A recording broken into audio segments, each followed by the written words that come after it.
سيات موديل 2014 كان فيها مشكلة من تقريبا من أكثر من أسبوع، وشخصوا لي إياها إنها تبديل كمبيوتر، وتواصل معي علشان نبدل الكمبيوتر ونبرمج له الكمبيوتر الجديد.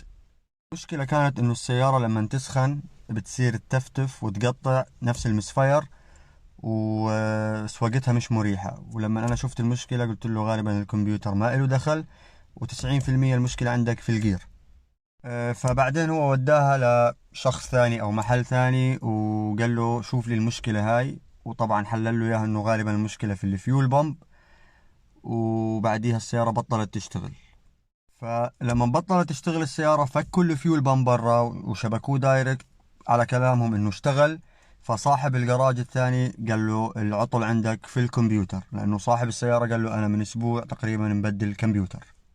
فتواصل معي صاحب السيارة وقلت له لا، غالبا الكمبيوتر ما في مشكلة، لأنه طبعا لما بدلت الكمبيوتر اضطريت إني أنا أفك شريحة من الكمبيوتر القديم وأركبها على الكمبيوتر الجديد، على أساس نعدي موضوع الإيموبلايزر اللي هو السكيورتي سيستم وتشتغل السيارة.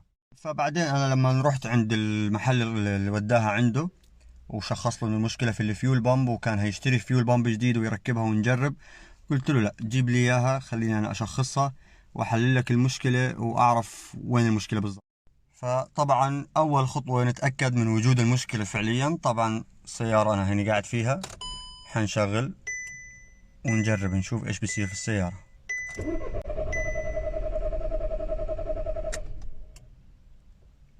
زي ما شفنا السيارة ما بتشتغل، هنشوفها.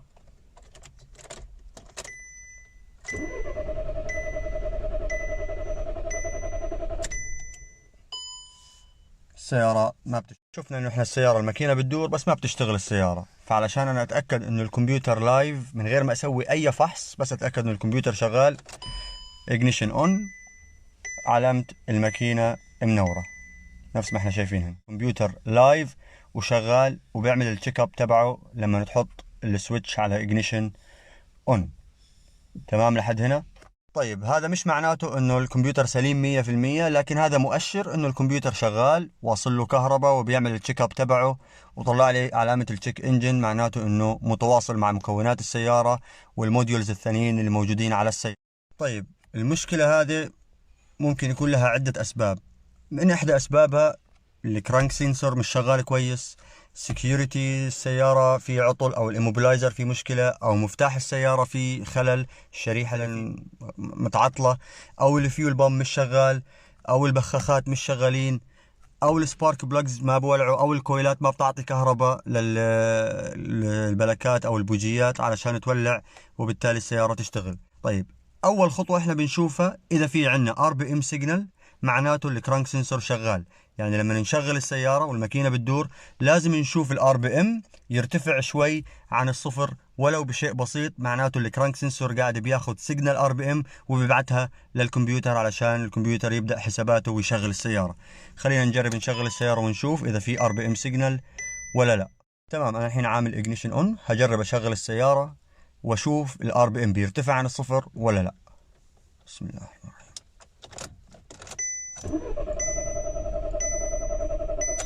تمام، ارتفع الار بي ام فوق الصفر، هذا معناته انه احنا عدينا السكيورتي سيستم، عدينا الاموبلايزر سيستم، فبالتالي الكرانك سنسور قرأ إشارة ار بي ام بدوران الماكينة وبعتها للكمبيوتر علشان الكمبيوتر يبدأ حساباته، وبالتالي يشغل السيارة ويحدد كمية البترول اللي لازم ينزلها على كل سلندر وتشتغل السيارة بشكل طبيعي.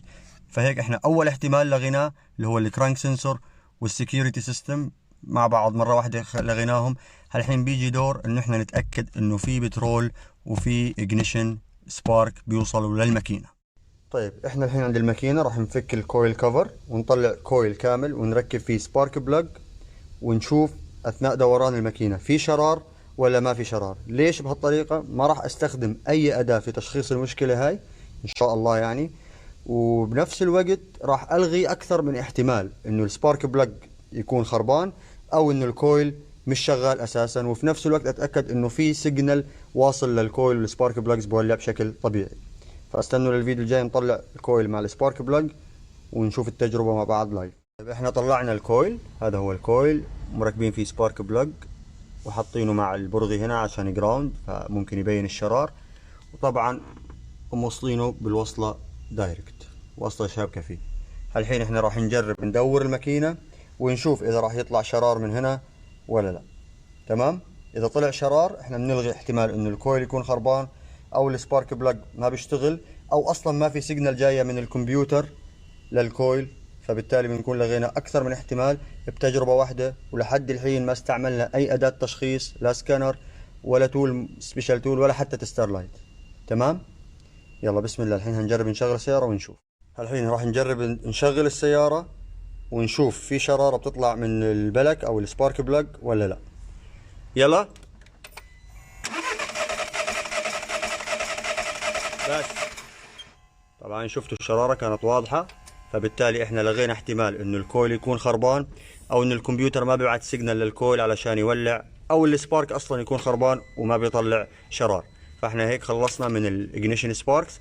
بدنا نشوف البخاخات اذا بتشتغل ولا لا. طبعا احنا قلنا ما راح نفتح او ما راح نستعمل اي تول معانا، انا ما راح اقدر افحص البخاخ اذا بيجيها سيجنال ولا لا. فبالتالي راح افك هوز البرشر اللي جاي من الفيول بامب ونشوف بيطلع بترول ولا لا. طيب احنا فكينا الكفر اللي كان هنا، وفكينا الهوز اللي بيعطي فيول للفيول ريل وبينزل على البخاخات. الحين المفروض احنا بس نعمل اجنيشن اون، المفروض يعمل برايم الفيول بامب ويطلع لنا شوية بترول من هنا. فاحنا الحين هنعمل اجنيشن اون ونشوف اذا بيطلع فيول من هنا ولا لا.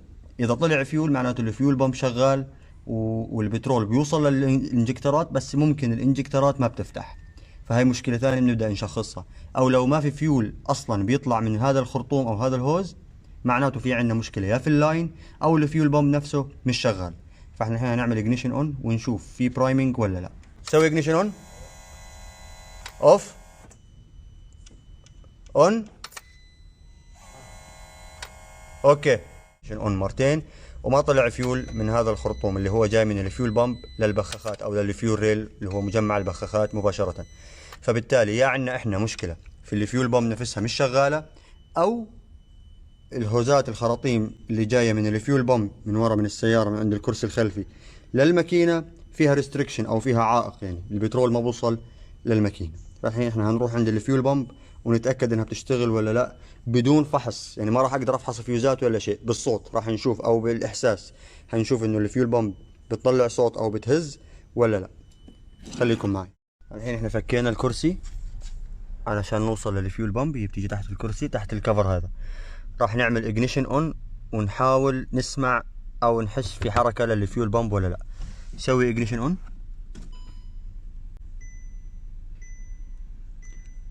ما في صوت للفيول بامب. هنحاول نشغل ونشوف اذا في صوت ولا لا. جرب بس. في حركة وفي صوت من الفيول بامب. طيب علشان احنا نقطع الشك باليقين راح نفتح الكفر هذا ونشوف الهوزات اللي راكبة في الفيول بامب، نفك واحد منهم ونشوف بيطلع بترول ولا لا، او نفك الاثنين لانه بيكون في واحد رايح وواحد راجع للتانك. الحين هنفك الكفر ونفك الهوزات ونشوف الفيول بامب بيطلع بترول ولا لا. خليكم معي. طيب احنا الحين فكينا الهوز هذا علشان المفروض هذا يكون اللي رايح للماكينة. قبل شوي احنا عملنا اجنيشن اون ما سمعنا صوت البامب شغال، فمعناته الفيول بامب او النوعية هاي بتعمل برايمنج مع الكرانك. فاحنا هنعمل اجنيشن اون الحين ونشوف بتطلع فيول ولا لا. المفروض الطبيعي انها ما تطلع. سوي اجنيشن اون، ما طلعت. راح نعمل كرانكينج للسيارة ونشوف راح تطلع ولا لا. خلينا انا ابعد شوي لانه ممكن تطلع فيول. جرب بس. شفتوا كيف بيطلع الفيول وبقوة يعني. فمعناته المشكلة بين الفيول بامب وبين الماكينة، يا انه الهوزات هذه مقلوبين، يا انه في ريستريكشن في الطريق، في اشي مسدد على البترول ما بيخليه يوصل للماكينة. فاحنا ايش راح نعمل؟ راح نبدل اماكن الهوزات لانهم الاثنين بيركبوا اماكن بعض ونشوف ايش راح يصير. تمام. زي ما انتم شايفين في البداية كان هذا راكب هنا وهذا راكب هنا ونقلناهم، بس بدلناهم اليمين بيسار واليسار بيمين.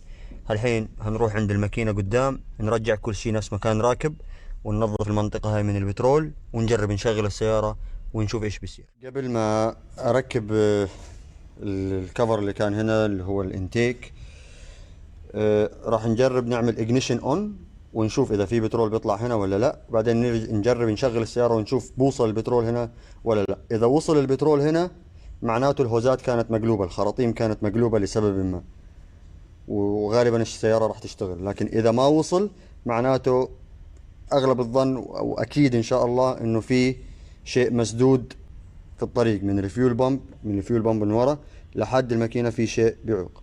سوي اجنيشن اون، ما اجى بترول. دور ماكينة، بس شفتوا الفيول بامب اشتغل ووصل لنا الحين بترول. طبعا احنا في التجربة الاولى ما جربنا نشغل السيارة لان احنا كنا بنظن انه بس مجرد اجنيشن اون راح يبين البرايمنج. فلحد الحين احنا ماشيين صح، ما في في الفيديو اللي فات انا كنت بقول لكم انه احنا كنا ماشيين صح لانه احنا خلاص لغينا اي احتمالية ريستريكشن او انه الفيول بامب مش شغال. الحين بعد ما ركبنا كل شيء، لو السيارة اشتغلت الحمد لله ان شاء الله بتكون المشكلة انحلت خلاص. كان المشكلة انه الهوزات مقلوبة. لو ما اشتغلت حصرنا المشكلة فقط في الفيول ريل والبخاخات.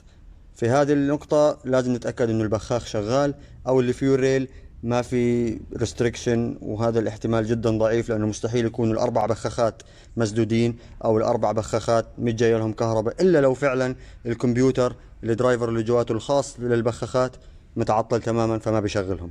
فاحنا الحين هنجرب نشغل السيارة ونشوف. خلينا مع بعض. الحين هنجرب نشغل السيارة مع بعض. اول اشي هنعملها اجنيشن اون، بعدين نجرب نشغلها. اجنيشن اون، تمام، شغل. بسم الله، اشتغلت طبيعي، ما في اي مشكلة معانا، معناته الكمبيوتر سليم. المشكلة كانت فقط انه الهوزات اللي في الفيول بامب مقلوبين. اعطي بنزين.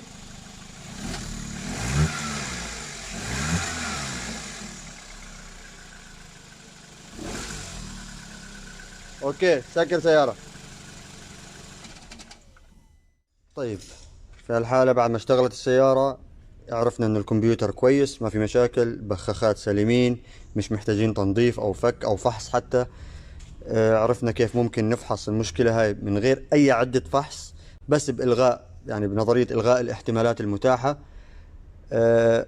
الرجل اللي قبلي شخصها كان راح يبدل الفيول بامب وبعديها راح يلجأ انه يبدل كمبيوتر، والزبون انه مش خبير في هذا المجال فكان راح يسمع كلام الجراج الاولاني وراح يبدل الفيول بامب، وبعدين ما راح تشتغل السيارة لانه التوصيلات مش مضبوطة اللي هي الخاصة بخراطيم الفيول بامب اللي جاية من المضخة للمحرك. فبالتالي راح يلجأ لتبديل الكمبيوتر ويتكلف فيول بامب وكمبيوتر وبرمجة والى اخره. والموضوع كله كان قلبة هوزات واشتغلت السيارة زي ما انتم شايفين. الحين احنا راح نجرب نشغل السيارة من جوا، تصوير من جوا عشان نتأكد انه كل شيء طبيعي. طبعا في ناس كانت بتقول يعني او ممكن تفكر انه ليش ما شيكت اذا التانك فيه بترول اصلا ولا لا. حتى لو ما كان فيها بترول كان المفروض تعطيني محاولة تشتغل او انها تشتغل وتطفي، لكن انا اوريدي كان واضح قدامي انه التانك فل، هذا معيار البترول. الحين انا راح اجرب اشغل السيارة ونشوف في مشاكل ولا لا. بسم الله الرحمن الرحيم. هعمل اجنيشن اوف بعدين اجنيشن اون. بسم الله الرحمن الرحيم.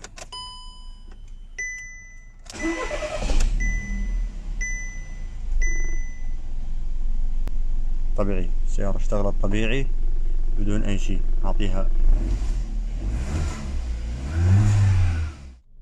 زي ما احنا شايفين كل اشي ستيبل، السيارة شغالة طبيعي ما في اي مشاكل. ان شاء الله تكونوا استمتعتوا بالفيديو واستفدتوا منه وتعلمتوا اشي جديد. تشخيص كرانك نو ستارت بالكامل بدون اي عدة بدون اي تولز، بس بالمعرفة وعدة البدائية اللي هي عشان الفك والتركيب، بدون جهاز سكانر بدون حتى تستر لايت. ويعطيكم الف عافية واسمحوا لنا على الاطالة واذا شرحنا بالتفصيل زيادة عن اللزوم. مع السلامة.